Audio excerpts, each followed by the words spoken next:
Warning. All the following is my opinion. Keyword, my opinion. I am sorry if I have a different point of view as you. Proceed at your own risk. You have been warned. Yay, we finally get to the good stuff. Conceal and carry.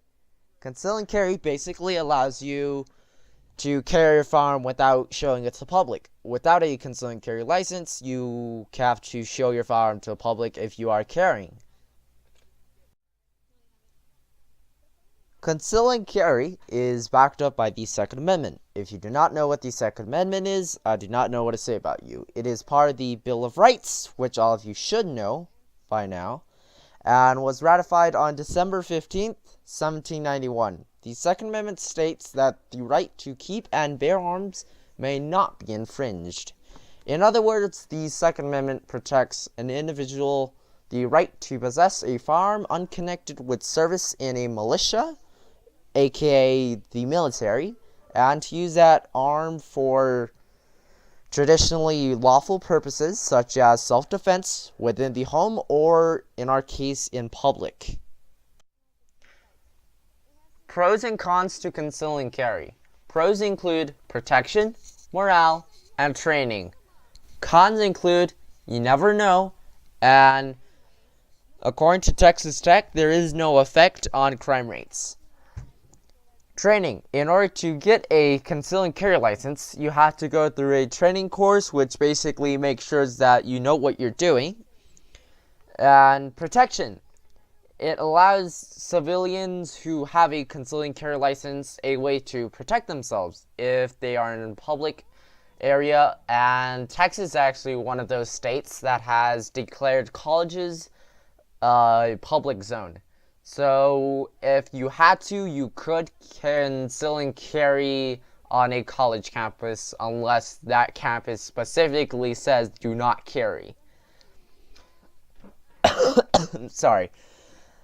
Morale. If you have a conceal and carry license, it gives people a sense of safety and protection because they know that if things go bad, they have a way of protecting themselves. Cons.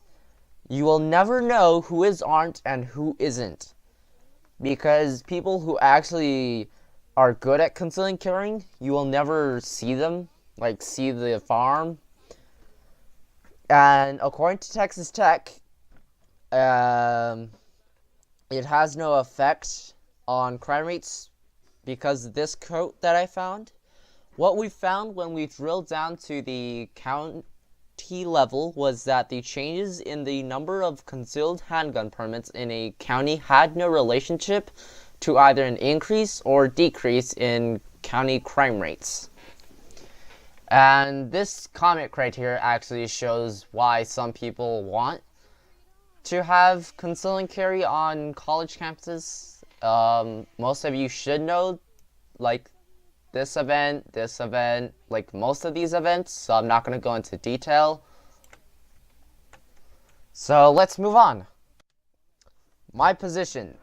I actually believe, like, conceal and carry should be allowed, but, like, I actually believe, like, in order to get a firearm, you have to go through a background check, because as right now, there are states in the United States that do not mandate that you have to have a background check in order to purchase a firearm, and this has allowed people with mental health issues to purchase firearms in more than half of the 50 states.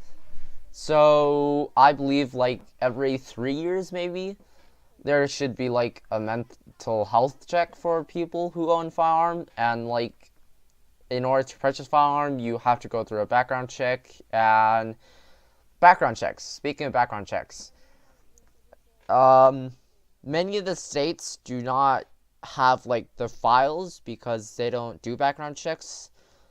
So a lot of people, their files aren't sent to the government, so the government doesn't know who should have a firearm and who shouldn't. So I believe that should be patched, because as right now, if you have demonstrated threats to other people, you can actually purchase a farm in like Texas, Arizona, and all of these states over here.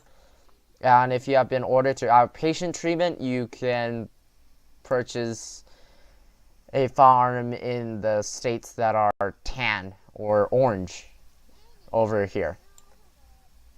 And this concludes my presentation. Thank you for watching.